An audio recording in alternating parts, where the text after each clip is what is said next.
Olá, vamos nesse vídeo falar sobre o conjunto das partes. Vamos ler a definição. O conjunto das partes de um conjunto A, e indicamos por P de A, é o conjunto cujos elementos são todos os subconjuntos de A. Então, por exemplo, a gente tem um conjunto A aqui formado por três elementos, A, B e C.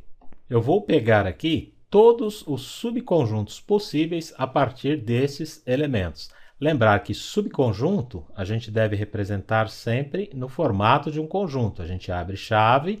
Então, por exemplo, o meu primeiro aqui que eu vou colocar é o conjunto unitário do A. Esse conjunto é um subconjunto do conjunto A, formado pelos elementos ABC. Então, eu pego o unitário do A, pego também o unitário do B, pego também o unitário do C. Esses aqui são três subconjuntos do conjunto A. Posso também ter aqui outro subconjunto formado agora por dois elementos. Então, eu tenho o A com o B, fecho aqui a chave, abro aqui, eu tenho o A com o C e também o conjunto formado pelos elementos B e C.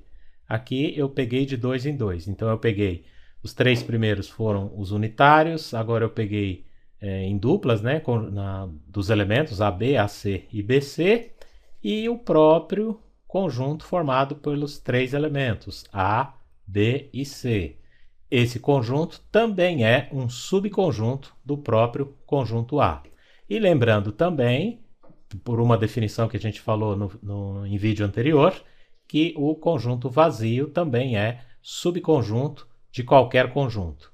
Então, o nosso conjunto das partes, que a gente vai representar assim, P de A, ele é igual, vou abrir uma chave grande aqui, e os elementos desse conjunto são todos estes possíveis subconjuntos do conjunto A. Então, a gente tem aqui o elemento, o conjunto unitário vazio. Agora, veja bem, isso aqui é um conjunto, né? O conjunto unitário do A.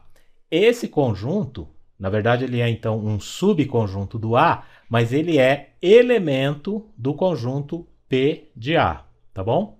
Vírgula, aqui para representar o próximo elemento, unitário B, vírgula, unitário C, vírgula, e aí eu coloco aqui as duplas, né? Os pares, AB, conjunto AC, conjunto BC, o conjunto ABC também, que é um subconjunto, e o próprio conjunto vazio. Fecho as chaves grandes aqui. Eu coloquei aqui numa ordem meio que aleatória. Em geral, a gente coloca o vazio como primeiro, tá? Mas aí eu segui a ordem que eu apresentei aqui, os subconjuntos. Vamos só contar quantos elementos a gente tem aqui. A gente tem 1, 2, 3, 4, 5, 6, 7, 8 elementos. Então, um conjunto A com 3 elementos, a gente conseguiu formar o conjunto das partes com 8 elementos. Daí a gente tem uma fórmula assim, ó, o número de elementos, né, representado assim, ó, n de P de A, o número de elementos do conjunto das partes é sempre igual, né, 2 elevado a n, onde esse n é o número de elementos, tá? É a quantidade, então, de elementos do conjunto A, tá bom? De A, aqui, ó, do conjunto A. Como aqui eu tenho 3 elementos, então o conjunto das partes aqui, nesse caso, seria 2 a terceira, né? O número de elementos aqui do P de A vai ser 2 elevado à terceira, que é 8. E a gente contou aqui exatamente 8 elementos. Sempre lembrar que o conjunto vazio é subconjunto de qualquer conjunto. Vamos ver um outro exemplo. Agora eu tenho aqui o conjunto A formado por dois elementos, 1 e 5. Determine o conjunto P de A, o conjunto das partes aqui. Vamos começar assim, ó. O número de elementos do conjunto das partes de A vai ser igual a 2 elevado ao número de elementos, né, a quantidade de elementos aqui no conjunto A, que no nosso caso é 2. Então, a gente vai ter 4. Tá? A gente vai ter 4 elementos no conjunto das partes. Então, quem são eles? Vamos lá. P de A é igual, abro chaves aqui. Primeiro elemento é o conjunto vazio, porque o vazio é subconjunto de qualquer elemento. Tá? Desculpa. O conjunto vazio é subconjunto de qualquer conjunto. Pois bem, aí agora a gente vai ter o unitário, né, o conjunto unitário do número 1. Lembrar que a gente sempre tem que colocar essas chaves, porque isso é um conjunto, né, que a gente forma a partir do A, que a gente chamou de subconjunto, e ele é um elemento do conjunto das partes.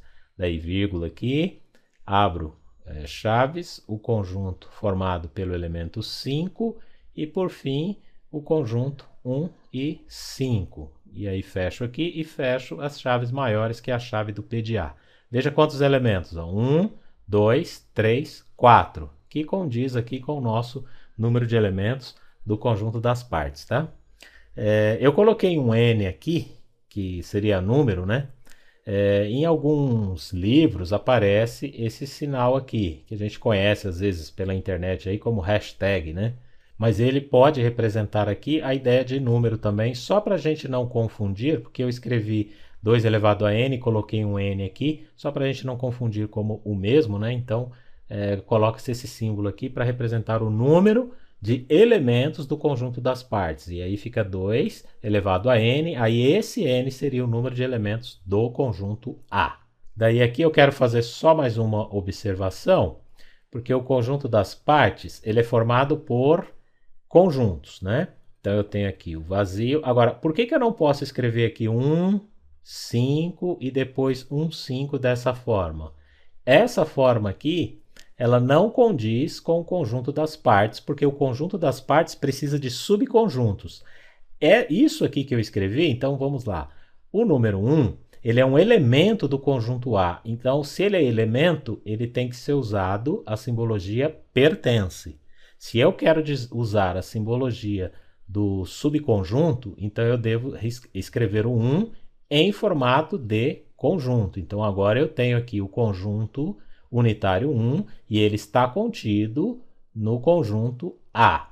E como ele está contido no conjunto A, é porque ele é um subconjunto de A e no caso do conjunto das partes, ele se torna um elemento aqui, ó, do conjunto das partes. Isso eu não posso escrever, tá? Não posso escrever dessa forma o conjunto das partes. O conjunto das partes é formado por elementos, onde cada elemento é um conjunto, que no caso, subconjunto de um conjunto A, por exemplo.